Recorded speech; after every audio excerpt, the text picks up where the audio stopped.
Salmo de número 85. Diz assim a palavra do Senhor. Ao mestre de canto, Salmo dos filhos de Corá. Favoreceste, Senhor, a tua terra, restauraste a prosperidade de Jacó. Perdoaste a iniquidade de teu povo, encobriste os seus pecados todos. A tua indignação reprimiste-a toda, do furor da tua ira te desviaste. Restabelece-nos, ó Deus, da nossa salvação, e retira de sobre nós a tua ira. Estarás para sempre irado contra nós? Prolongarás a tua ira por todas as gerações? Porventura não tornarás a vivificar-nos para que em ti se regozije o teu povo? Mostra-nos, Senhor, a tua misericórdia e concede-nos a tua salvação. Escutarei o que Deus, o Senhor, disser, pois falará de paz ao seu povo e aos seus santos, e que jamais caiam em insensatez. Próxima está a sua salvação dos que o temem, para que a glória assista em nossa terra. Encontraram-se a graça e a verdade, a justiça e a paz se beijaram. Da terra brota a verdade, dos céus a justiça baixa o seu olhar. Também o Senhor dará o que é bom, e a nossa terra produzirá o seu fruto. A justiça irá adiante dele, cujas pegadas ele transforma em caminhos. Amém? Os irmãos podem se assentar. Essa noite nós vamos falar sobre o relato da salvação feito no Salmo 85. Este salmo, como diz o título diz, ao mestre de canto, Salmo dos filhos de Corá. Esse outro título em negrito que tem na sua Bíblia não é inspirado. Ele não faz parte do Salmo original. Mas este subtítulo em itálico, ele faz parte do Salmo original. Portanto, ele é inspirado também. E diz que era um salmo dos filhos de Corá, ou de Coré. Os filhos de Coré eram descendentes da tribo de Levi. E como tal, levitas, eles atuavam nas esferas relacionadas ao tabernáculo. E depois no templo de Salomão. Continuaram com as suas atividades levíticas para com o templo de Salomão.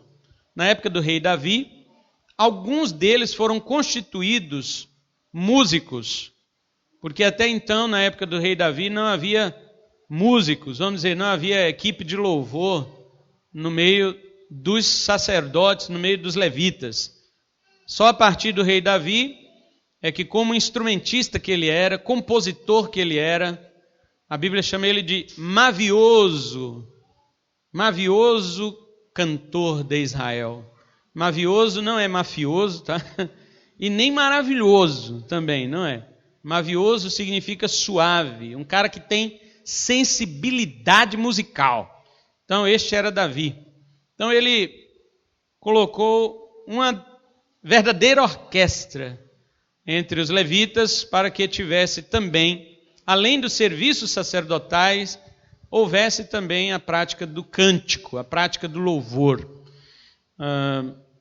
Mas nós podemos observar, se os irmãos prestaram atenção a esse texto, o salmo, ele não é composto por um homem, não é Corá, mas os filhos, descendentes de Corá, trabalhavam com os utensílios do tabernáculo.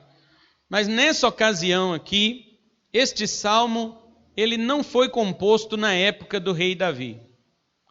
Este salmo aqui, ele foi composto mais ou menos uns 500 anos depois de Davi. E este salmo fala do cativeiro, do retorno do cativeiro de Judá, que estava na Babilônia, e agora retorna para Jerusalém. Então, só rapidamente para os irmãos entenderem o que acontecia naquela época. Naquela época, eles voltaram para Jerusalém, começaram a reconstrução do templo, mas pararam.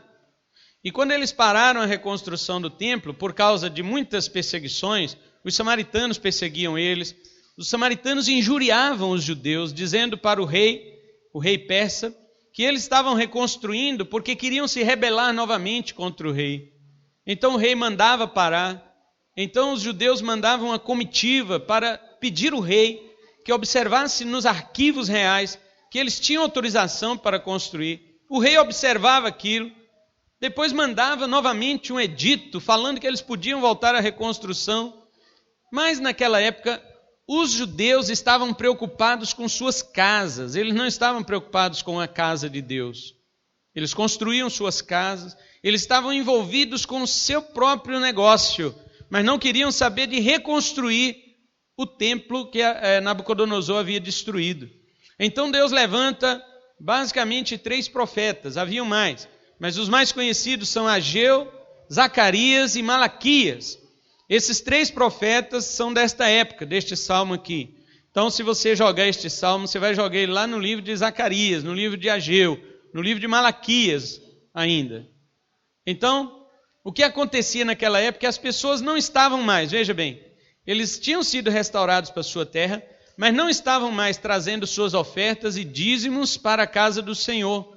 Não estavam preocupados em reconstruir o templo do Senhor. Então Deus continuava castigando o seu povo. Veja o que Malaquias diz, ele diz: com maldição sois amaldiçoados, vós toda a nação, porque me roubais a mim nos dízimos e nas ofertas. Então, aquelas pessoas, apesar de estarem de volta à sua pátria, ainda estavam debaixo de maldição. Não é? Você observa nos versos 1 ao 3, que o salmista diz que Deus já tinha favorecido o seu povo, já havia perdoado a sua iniquidade. Entretanto, no verso 4 em diante, ele diz que Deus ainda permanece irado contra o seu povo. Então os irmãos entenderam, né? Deus já havia perdoado, já havia resolvido o problema do povo, mas eles sentem que Deus ainda está irado com eles. Mas, é claro, o povo estava sendo infiel a Deus. Então esta oração dos filhos de Corá, este cântico dos filhos de Corá, é um cântico que está pedindo a Deus que restaure de fato o seu povo, não apenas de fora para dentro, mas de dentro para fora. Agora, o que eu quero falar hoje sobre o Salmo 85 é que este salmo, ele é profético. Este salmo, ele faz um relato de salvação. Ele começa com uma declaração conclusiva dos versos 1 ao 3, para só então fazer as declarações explicativas. Ele não é um texto comum, porque normalmente o texto é construído explicando para depois concluir. Esse texto, ele começa com a conclusão. Ele já começa afirmando que Deus já tinha feito, as coisas estavam resolvidas. Porém, depois disto é que os salmistas vão desenvolver os argumentos para nós entendermos o que eles querem dizer. O Salmo 116 é um outro exemplo de que ele é construído com uma declaração conclusiva para depois fazer então as suas explicações. Ele diz: amo o Senhor porque Ele ouve a minha voz e as minhas súplicas, porque inclinou para mim os seus ouvidos, invocá-lo-ei enquanto eu viver. Aí ele vai começar a explicar por que ele ama o Senhor. Então, alguns textos na Bíblia começam com a conclusão e depois vem a explicação. Assim é o Salmo 85. Se ele é desta maneira, nós vamos deixar os versos 1 ao 3 para a conclusão do nosso sermão hoje. Nós vamos falar hoje deste relato que os filhos de Corá fazem da salvação do Senhor sobre o povo de Judá, mas que profeticamente fala de modo límpido e transparente acerca da salvação do Senhor Jesus sobre a sua igreja. E então eu quero que os irmãos prestem atenção, porque todo texto da Bíblia, ele tem uma visão para Jesus. Todo texto do Antigo Testamento, ele tem uma profecia, ele fala algo de Jesus, ainda que de modo velado. Mas nós precisamos descobrir estas coisas. Os textos do Antigo Testamento revelam a igreja, embora nós precisamos ter o entendimento do Novo Testamento para percebermos estas profecias lá no Antigo Testamento. Então vamos começar. O primeiro relato sobre a salvação que os salmistas fazem aqui é o relato de um clamor. O primeiro relato da salvação é o relato de um clamor, que está nos versículos 4 a 7. Mantenha sua Bíblia aberta no Salmo 85 e acompanhe os versículos 4 a 7. A primeira coisa que eles pedem, ou seja, o clamor é um pedido. A primeira coisa que eles pedem é que eles voltem. No versículo 4 ele restabelece-nos, ó Deus da nossa salvação, e retira de sobre nós a tua ira. Primeiro, nós sabemos que eles estavam falando aqui do retorno do cativeiro. Quando diz na nossa Bíblia, restabelece-nos, o texto original diz, volta-te para nós. O texto está pedindo um retorno, não somente do povo para o seu local ideal, mas um retorno de Deus para com o seu povo. Agora no Novo Testamento, nós encontramos o apóstolo Paulo dizendo em Romanos capítulo 5, versículo 12, que Adão também colocou toda a humanidade no cativeiro do pecado. Eles estão pedindo aqui, os salmistas, estão pedindo no versículo 4, que o Senhor os restabeleça do cativeiro da Babilônia. Mas o verdadeiro clamor é de um povo que está cativo no cativeiro do pecado. Porque assim como Nabucodonosor colocou o povo de Judá debaixo de seus grilhões, Satanás também colocou o povo debaixo dos grilhões do pecado. A humanidade ficou cativa, a humanidade ficou aprisionada no pecado de Adão, conforme o apóstolo Paulo ensina em Romanos 5, verso 12. Outra coisa, no versículo 4, eles reconhecem que a salvação é de Deus. Eles dizem, ó Deus da nossa salvação. A salvação não é do homem, a salvação ela pertence ao Senhor. Então eles estão dizendo que se Deus não quisesse, jamais eles voltariam do cativeiro para a sua pátria. Assim também, se Deus não quisesse, ninguém seria salvo. A salvação ela se dá apenas pelo beneplácito de Deus. Efésios capítulo 1, verso 5, o apóstolo Paulo diz assim, e nos predestinou para Ele, para a adoção de filhos por meio de Jesus Cristo, segundo o beneplácito de sua vontade. Veja, irmãos, se Deus não quisesse, ninguém seria salvo. A salvação não é uma iniciativa do homem. Assim como o retorno do cativeiro dos judeus não foi uma iniciativa do homem. Aliás, na história bíblica nós sabemos que os judeus gostaram do cativeiro. Muitos deles nem queriam voltar para Jerusalém. Mesmo quando Esdras, antes deles Zorobabel, trouxe uma grande leva de judeus de volta para Jerusalém, muitos quiseram ficar lá na Babilônia, porque lá eles estavam bem, lá eles haviam plantado, lá eles haviam casado, lá eles haviam construído suas casas, lá eles haviam construído suas famílias. Somente aqueles que tinham verdadeiro amor por Jerusalém, que sabiam que Jerusalém era a terra da promessa, é que quiseram voltar. Então no mundo nós encontramos o mesmo. As pessoas amam o mundo. Elas não querem sair do cativeiro deste mundo, do pecado.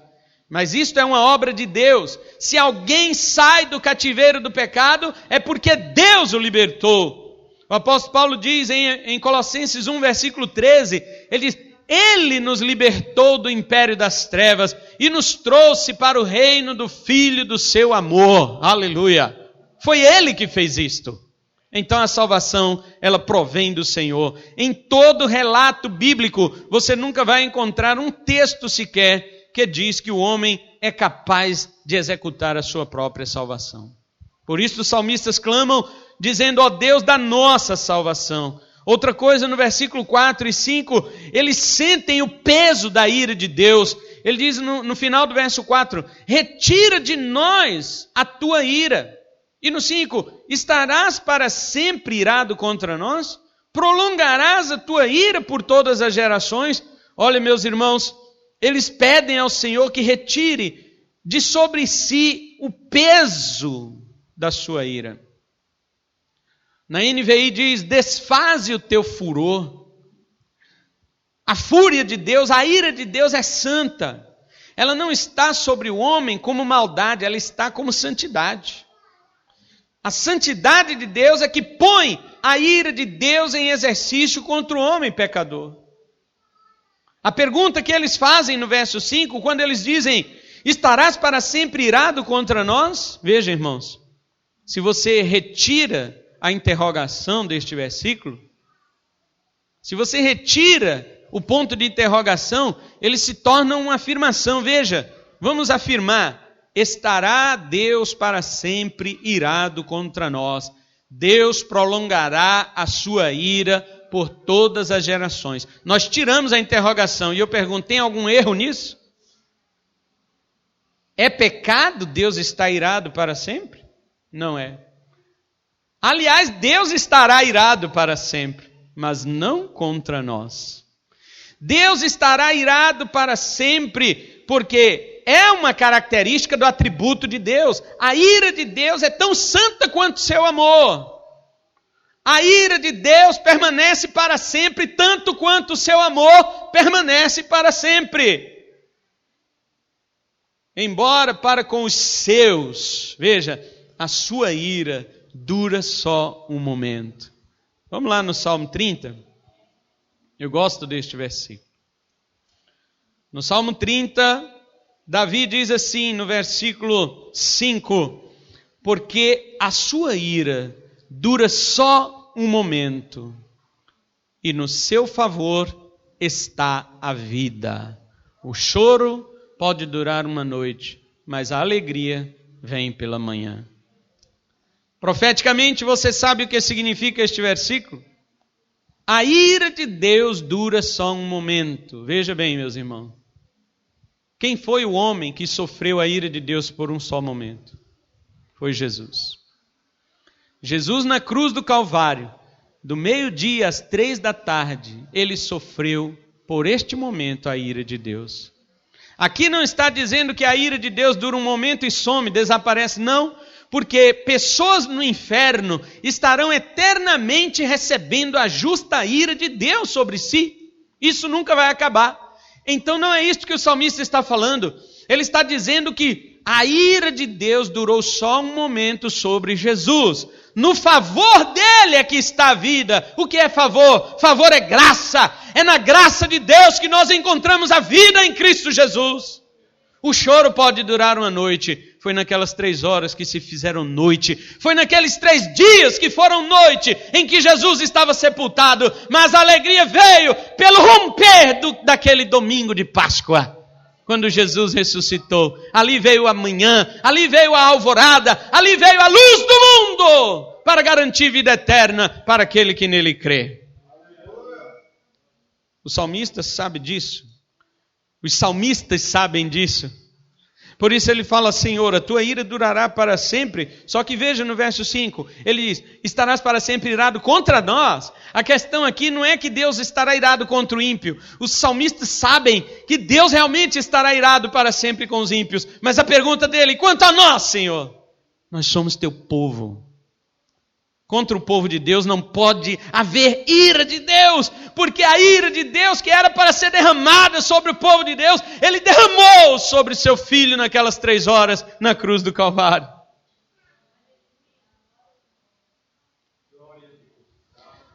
O apóstolo Paulo ele diz que nós, irmãos, estamos a salvo.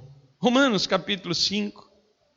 Nós estamos a salvo da ira de Deus, ele diz, versículo 8 e 9, mas Deus prova o seu próprio amor para conosco. Olha, a mesma coisa do salmista, Senhor, o negócio é conosco. Nós não estamos falando do mundo, Paulo não está falando do mundo, ele está dizendo da igreja. Ele diz, Deus prova o seu amor para conosco, para com a igreja, pelo fato de ter Cristo morrido por quem? Não ouvi, irmãos, vocês estão muito inseguros da sua salvação. Ele morreu por nós, sendo nós ainda pecadores. Logo, veja agora, o raciocínio do apóstolo. Logo, muito mais agora, sendo justificados pelo seu sangue. Paulo está querendo dizer o seguinte, se eu, quando era pecador, sem ser justificado, ele já me amou e morreu por mim, Imagine agora que nós, estando justificados pelo seu sangue, ele diz no final do verso 9, seremos por ele salvos da ira. Aleluia! Por ele, por Jesus. Não há como você ser salvo da ira de Deus se não for por intermédio de Jesus. É por isso que o salmista ele pergunta dizendo, Senhor, a tua ira estará para sempre contra nós? E Deus, se fosse responder, ele diria, não, contra vocês. Contra vocês durou só um momento, mas nem em vocês não foi. Foi no meu filho.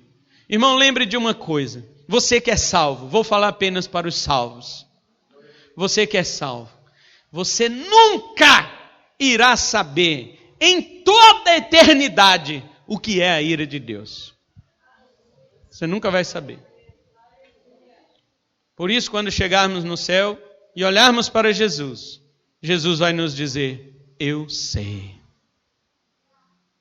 Eu sei o que é a ira de Deus. Vocês estão aqui porque vocês não sabem. Mas sobre mim foi derramada a ira de Deus em vosso lugar. É por isso, aliás, que estaremos no céu eternamente.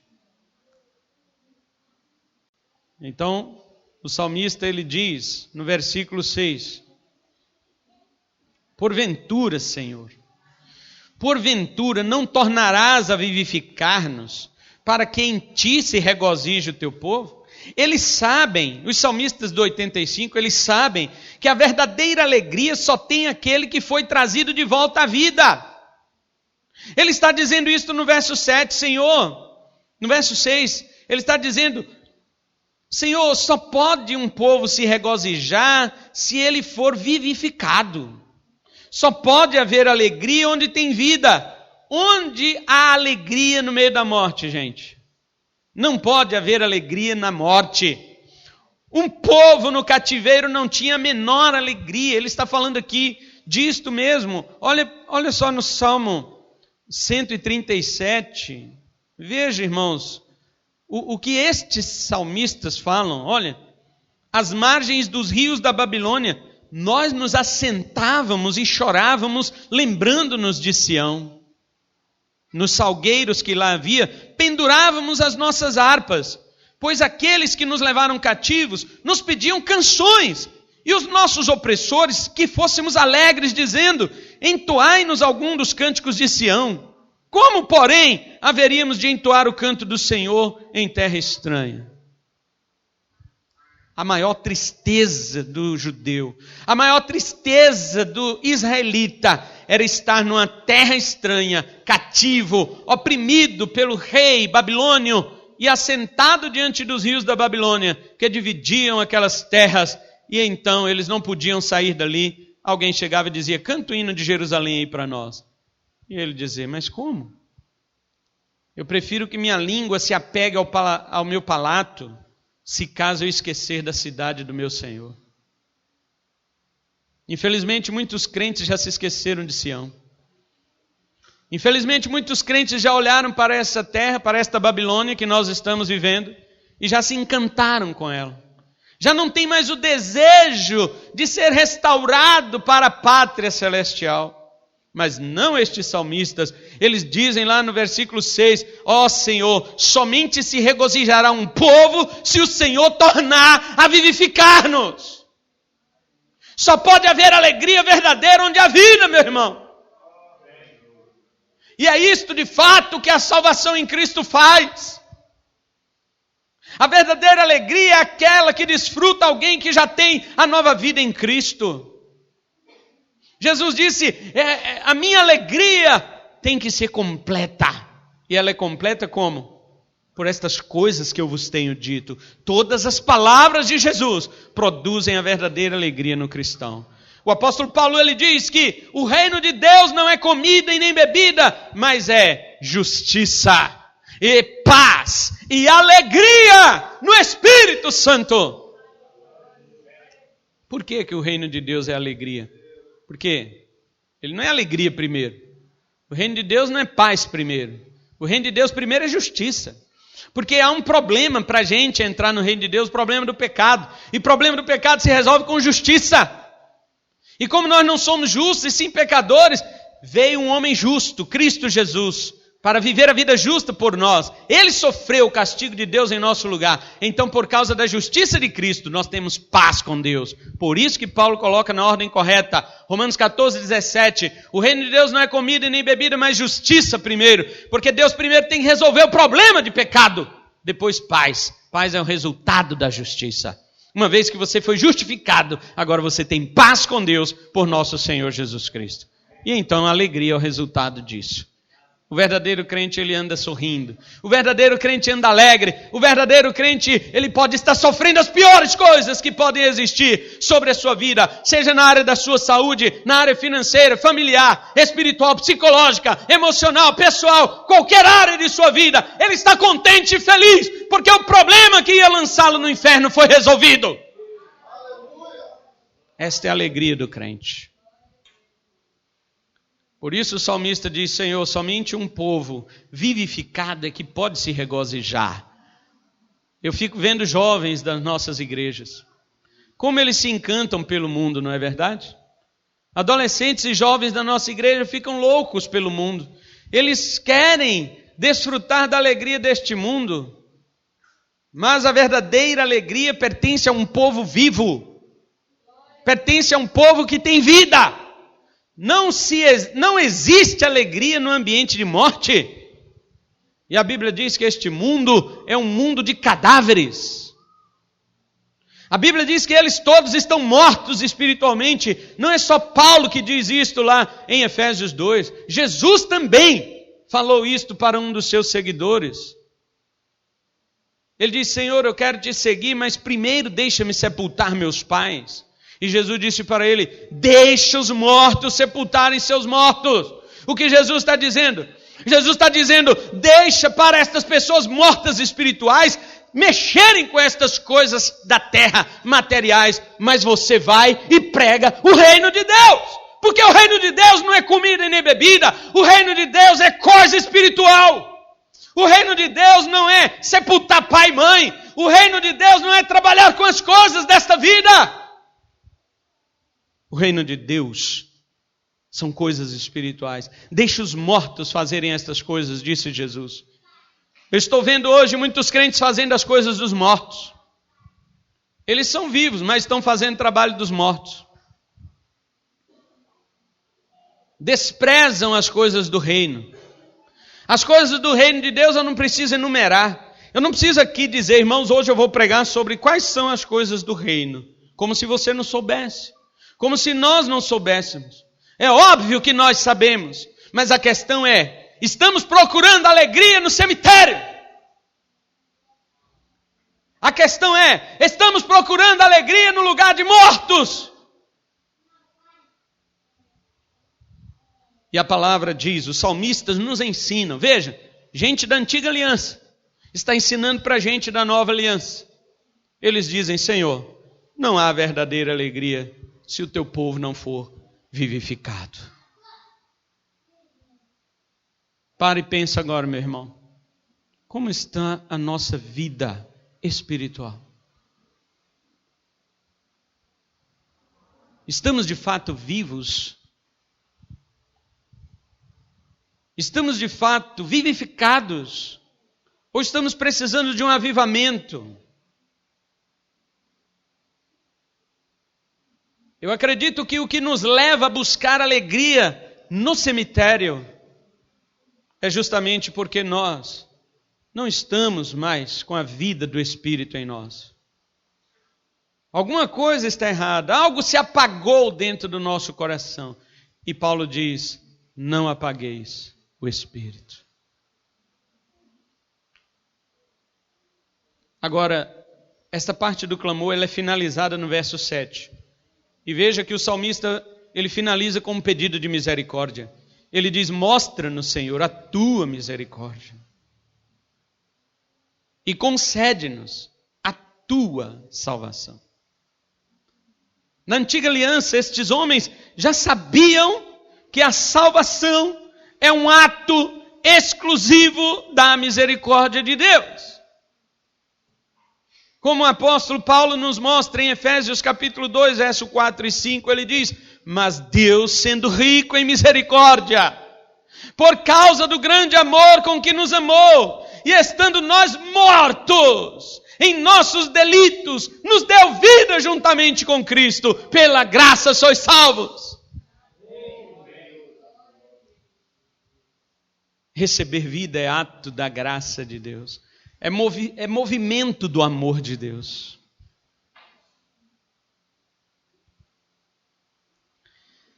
Então guarde isto. Para fazer o relato da salvação, estes salmistas fazem, em primeiro lugar, o relato do clamor. Em segundo lugar, os salmistas fazem o relato do compromisso. E eles usam apenas um versículo para isto, que é o versículo 8, que está escrito: escutarei o que Deus, o Senhor, disser, pois falará de paz ao seu povo e aos seus santos, e que jamais caiam em insensatez. Veja bem, o relato do compromisso é o seguinte: primeiro, eles se comprometem em ouvir. Olha, irmãos, Deus sempre requer do seu povo que ouça, que escute. Ele diz: se meu povo me ouvisse. Salmo de número 81. No verso 13 ele diz: se o meu povo me escutasse, se Israel andasse nos meus caminhos, eu de pronto lhe abateria o inimigo e deitaria mão contra os seus adversários. Eu o sustentaria com o trigo mais fino e o saciaria com o mel que escorre da rocha. Deus só requer uma coisa do seu povo. Me ouve, gente. Em Isaías 55 ele diz: todos vós que tendes sede, vinde às águas, e todos vós os que não tendes dinheiro, vinde comprai. Comprai sem preço e sem dinheiro, vinho e leite, porque gastais o vosso dinheiro naquilo que não é pão, e o sustento do vosso trabalho naquilo que é inútil. Inclinai os vossos ouvidos e vinde a mim, ouvi, e a vossa alma viverá. Cristo também chama assim, o Espírito e a noiva dizem: vem. Apocalipse 22, 17. Quem ouve, diga vem. E quem tem sede, venha e beba da água da vida. Frequentemente Jesus dizia: quem tem ouvidos, ouça. O apóstolo João, nas 7 cartas que ele escreve para as igrejas da Ásia Menor, em Apocalipse, ele sempre conclui as suas 7 cartas dizendo: quem tem ouvidos, ouça o que o Espírito diz às igrejas. Nós temos ouvido a voz do Espírito, irmãos. Veja o compromisso, porque ele já fez o relato do clamor, agora ele está fazendo o relato do compromisso. Ele diz: eu quero ouvir. Ele diz: eu escutarei. Mas veja, ele não está dizendo que vai ouvir qualquer um. Ele está dizendo: eu vou ouvir a Deus. Veja o versículo 8: escutarei o que Deus. Porque hoje tem muitas pessoas que escutam, mas escutam a todos. Há muitas vozes neste mundo, irmãos. Há vozes de falsos profetas. Há a voz da própria consciência. Há a voz do coração enganoso. Há a voz da propaganda midiática. Existe uma voz política que fala aos nossos ouvidos todos os dias. Existe a voz deste mundanismo, a voz do próprio diabo. Existe a voz das pessoas que estão ao nosso redor. Mas existe uma voz que ela não pode ser calada, que é a voz do Espírito de Deus, que está na palavra de Deus e é falada aos corações daqueles que se inclinam ao Senhor. Aleluia!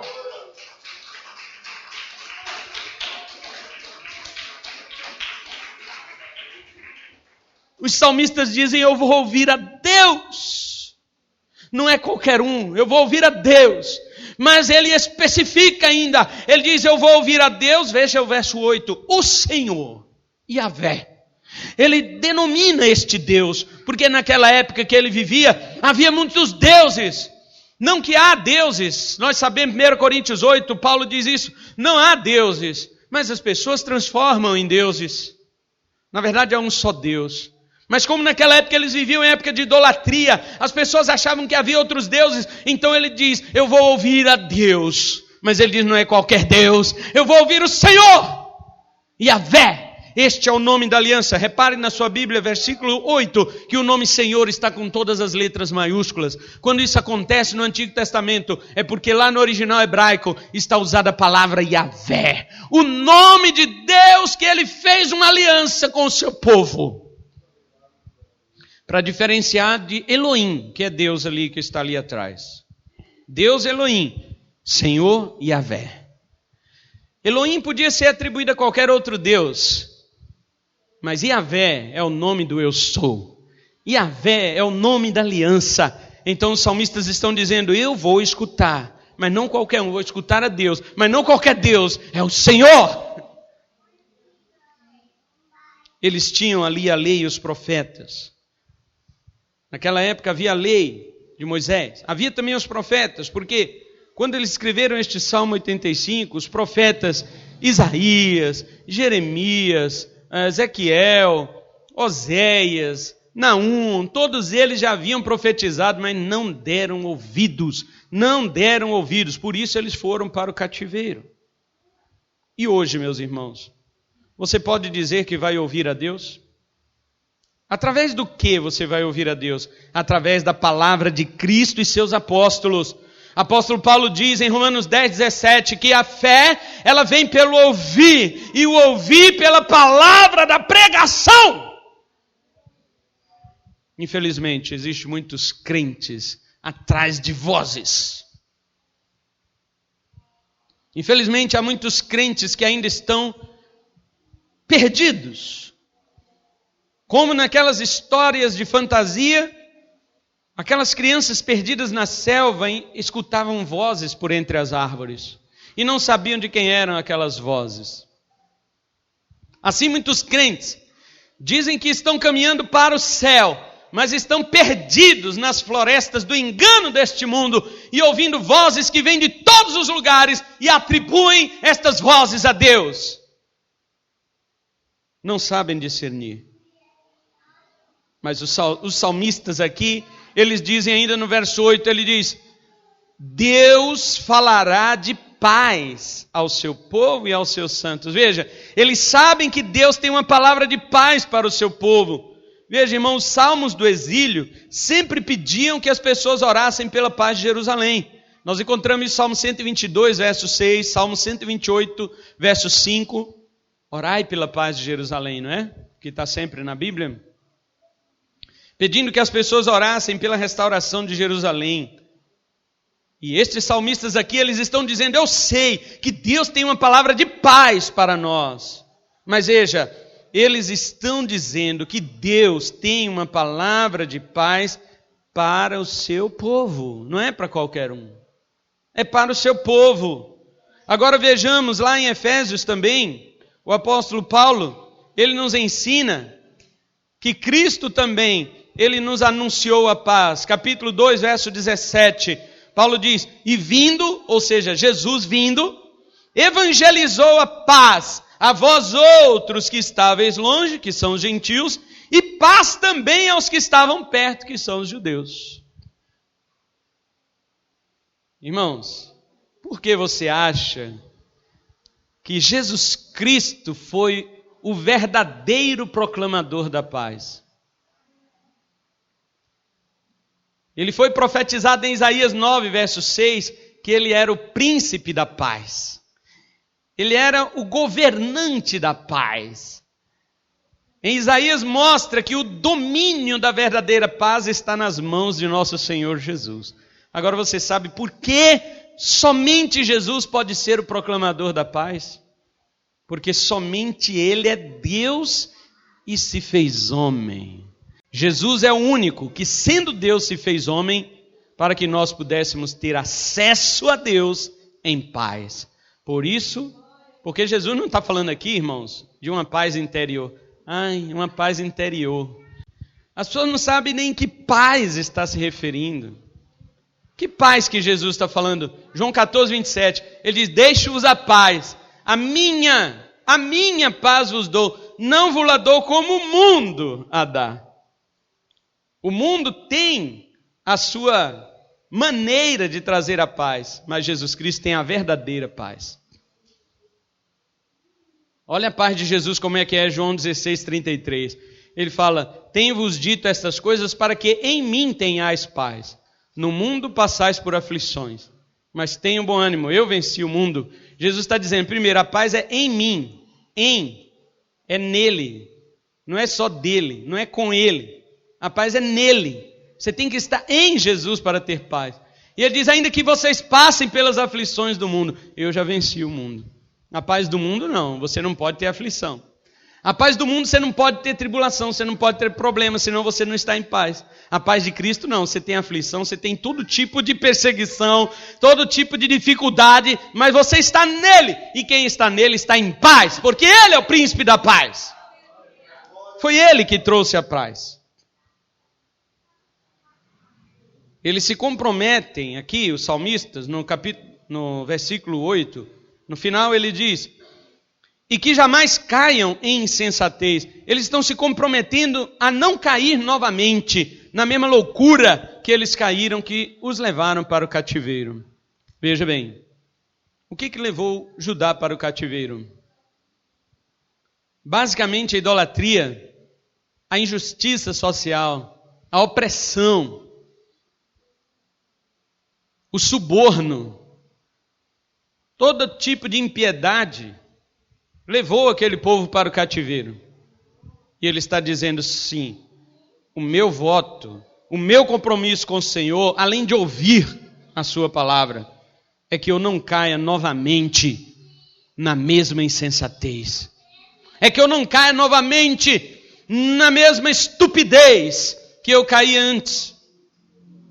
Os irmãos sabem que depois que Judá voltou do cativeiro babilônico, nunca mais eles praticaram idolatria. Tanto que os irmãos que leram os evangelhos, mesmo que você já tenha lido os evangelhos há muitos anos, né? Que você não leu mais depois, preste atenção numa coisa, eu vou fazer esta pergunta e você vai raciocinar para você ver. Em alguma parte dos evangelhos, dos 4, Mateus, Marcos, Lucas, João, em alguma parte dos 4 evangelhos, vocês já ouviram ou já leram Jesus Cristo combatendo a idolatria? Não tem. Porque não era um problema de Judá, não era um problema mais de Israel. Israel foi curado da idolatria no cativeiro babilônico. Jesus não fala mais de idolatria. Jesus não fala de idolatria. Quem vem falar de idolatria? São os apóstolos em suas cartas, porque estão escrevendo para gentios, para pessoas que estavam vivendo no paganismo. Ali sim havia idolatria grega, idolatria romana, enfim. Mas Jesus não fala aos judeus em momento algum sobre idolatria, porque eles haviam sido curados deste mal no cativeiro babilônico. Mas eles estão orando aqui, Senhor, não nos deixe, ou seja, é o meu compromisso não cair novamente na insensatez, não cair novamente no mesmo pecado da estupidez idólatra que nós caímos no passado. Agora, qual é o compromisso do cristão hoje? É de ser um cristão perseverante. Paulo chama os Gálatas também de insensatos. Gálatas capítulo 3, verso 1, ele diz, ó insensatos Gálatas, quem vos fascinou? Quem foi que encantou vocês? Insensatos Gálatas, quem foi que tirou os olhos de vocês da cruz de Cristo e colocou de novo agora nas obras da lei? O apóstolo Paulo está repreendendo os Gálatas. Hoje muitos cristãos também retornam à insensatez do pecado, ao mundo que ao seu redor um dia lhe atraiu. Muitos não prosseguem firmes na restauração que foi feita pelo Senhor. Irmãos, o mundo tem um parceiro muito forte, que é a nossa carne. O mundo lá fora tem um parceiro forte, que são os nossos desejos. O mundo, ele não trabalha em cima das coisas que nós não gostamos. Obviamente que você vai dizer, mas eu não gosto do assassinato, não é? Eu não gosto de muitos outros tipos de pecado, não é, que está tendo no mundo hoje, eu não gosto. Tudo bem. Mas o mundo é como uma prateleira de supermercado que tem atrações para todos os tipos de pecadores. Talvez nós não gostemos do assassinato, mas o mundo nos oferece outra coisa que nós gostamos. E ali tem a prateleira para todos os gostos. Mas o que os salmistas estão dizendo aqui é: Senhor, eu faço um compromisso, jamais cairei novamente na minha estupidez. Nós podemos fazer este compromisso, irmãos. E finalmente, depois de, no relato da salvação, ele ter feito, primeiro, o relato do seu clamor, e depois ele ter feito o relato do seu compromisso, finalmente ele vai fazer agora o relato do processo. Como se dá o processo da salvação na visão dos filhos de Corá. Veja, irmãos, que maravilha. Versículo 9 ao 13, eu não vou ler, mas nós já vamos explicar e vamos conferir nos versículos como é o processo de salvação na visão dos filhos de Corá. Primeiro, uma promessa de salvação que se cumpre na encarnação do Verbo. Versículo 9, ele diz: próxima está a sua salvação dos que o temem. E ele diz: para que a glória assista em nossa terra.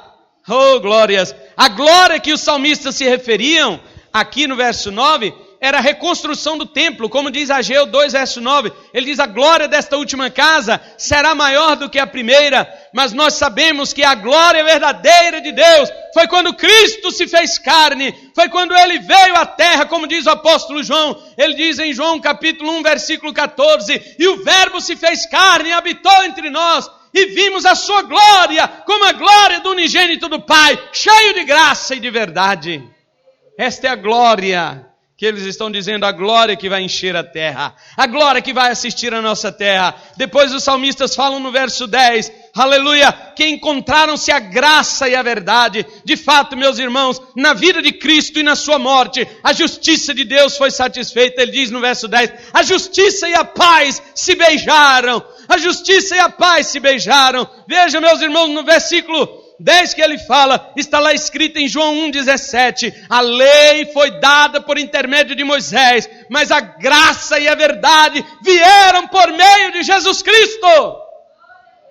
E quando ele diz aqui no verso 10, a justiça e a paz se beijaram, isto foi lá na cruz. Na cruz, a justiça de Deus sobre Cristo beijou a paz que Cristo trazia sobre nós. Isaías 53:5 diz, o castigo, a justiça que nos traz a paz estava sobre ele. Você tem paz hoje por causa da justiça de Deus em Cristo. Eu tenho paz hoje por causa que a justiça e a paz se beijaram. E elas fizeram isso na cruz. E no versículo 11 o salmista diz assim, da terra brota a verdade. E não é isto mesmo? Cristo erguido na cruz. E ele diz no final do 11, dos céus a justiça baixa o seu olhar. De fato, Deus executou a sua ira sobre Cristo em nosso lugar. Cristo, a verdade, foi levantado na cruz. A verdade brota da terra, o salmista diz. Mas dos céus desce o olhar da justiça. Ele está dizendo, de fato, dos céus desceu a justiça de Deus sobre o Cristo levantado na cruz. Cumpre-se agora, no verso 11, cumpre-se o pedido que eles fizeram no verso 4. Que eles disseram no verso 4, restabelece-nos, ó Deus, da nossa salvação e retira de sobre nós a tua ira. De fato, Deus agora retirou a sua ira de sobre o seu povo quando Ele a aplicou sobre o seu Filho. E ele diz no verso 12, também o Senhor dará o que é bom.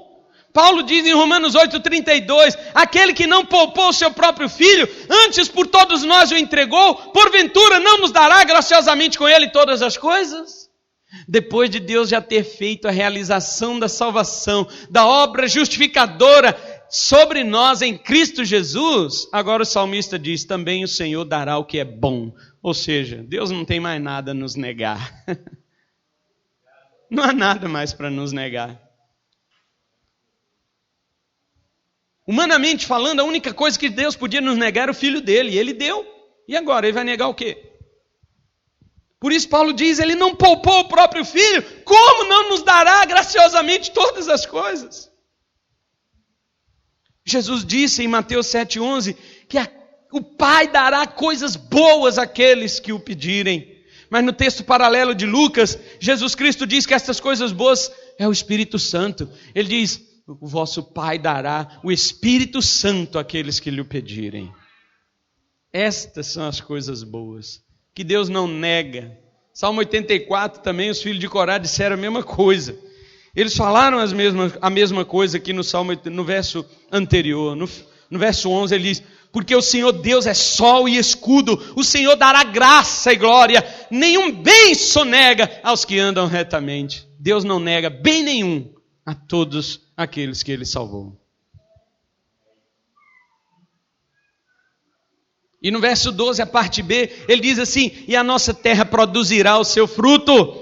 Nós encontramos isto em Isaías 53:11, quando diz que ele verá o fruto do penoso trabalho de sua alma e ficará satisfeito. De fato, a morte de Jesus foi eficaz pelos seus eleitos. A morte de Jesus Cristo não deixou dúvida, como muitos pregam por aí dizendo, Jesus morreu por todos, mas agora quem quiser é que venha para ser salvo. Não é verdade isto, porque se Jesus tivesse morrido por todos, e nem todos venham a ser salvos, então Jesus não teria alegria no penoso fruto do trabalho de sua alma, mas a Bíblia diz que ele olha para o fruto da sua obra e fica satisfeito. Por que ele fica satisfeito? Porque ele vê você convertido, ele vê a mim convertido, ele vê pessoas que de fato se entregam a ele e diz, sim meu Pai, chegou a hora da salvação para esta vida, porque foi por ele que eu morri.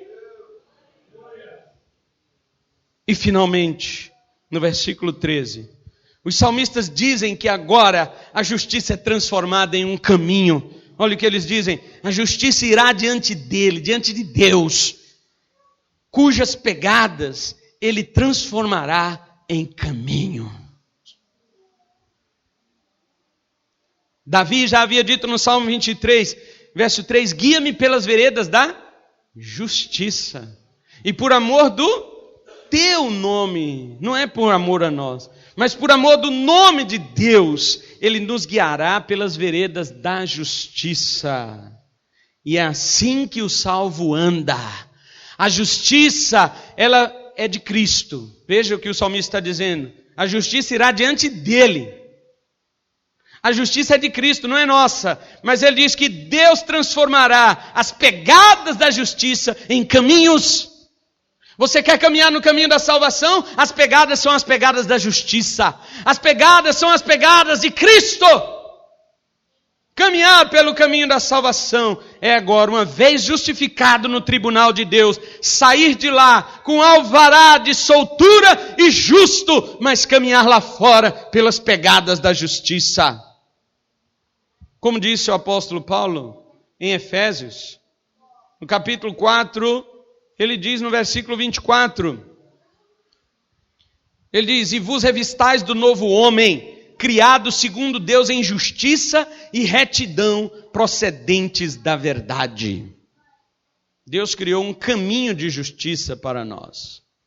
E este caminho de justiça é o caminho de Cristo. Você quer conhecer um pouco mais sobre o caminho da justiça? Leia Mateus 5, 6 e 7. Mateus 5, Mateus 6 e Mateus 7. No versículo 20, Jesus fala de Mateus 5, se a vossa justiça não for além da dos escribas e fariseus, de modo algum entrareis no reino dos céus. Jesus está dizendo, eu estava falando para o presbítero João, ali, que Deus diz assim, sede santos como eu sou santo, ou porque eu sou santo. Deus não está dizendo, seja santo porque o apóstolo Paulo foi santo. Deus não está dizendo, seja santo porque Noé foi santo, andou com Deus. Seja santo porque Abraão foi amigo de Deus. Não existe um ser humano que Deus aponte como modelo. Ele diz, eu mesmo sou santo, por isso vocês devem ser. Deus não baixa a guarda. Deus, ele não diminui. A exigência da sua santidade é tão santa quanto ele. Por isso que quando a gente olha e fala, é impossível. É impossível nós sermos santos como Deus. É aí que entra Jesus. Jesus se fez homem e mostrou a santidade no homem. A santidade de obedecer à lei de Deus, à vontade de Deus, sem errar em nenhum momento. Ele mostrou isso na sua vida. Por isso que Jesus Cristo é chamado de justo. Jesus o justo. Encerramos aqui o Salmo 85 e o relato de salvação que os filhos de Corá fazem aqui. Agora nós podemos entender os 3 primeiros versículos. Podemos entender por que eles disseram: favoreceste, Senhor, a tua terra, restauraste a prosperidade de Jacó, perdoaste a iniquidade de teu povo, encobriste os seus pecados todos. Nós não devemos nada para Deus.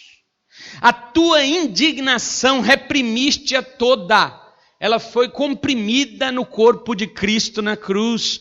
Do furor da tua ira te desviaste. Jesus Cristo desviou o furor da ira de Deus de sobre o seu povo.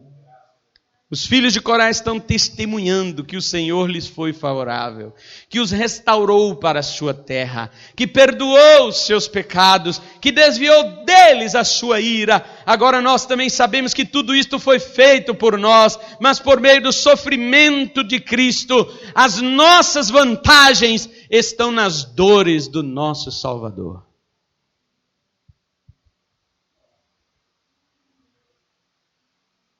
Eu quero fazer um apelo para a igreja hoje. Vamos ficar em pé enquanto eu falo isto.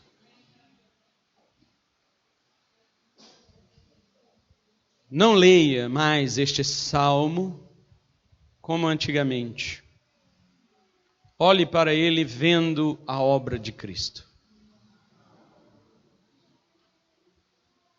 Olhe para estes primeiros versículos. O Senhor te favoreceu. O Senhor favoreceu e restaurou as nossas vidas.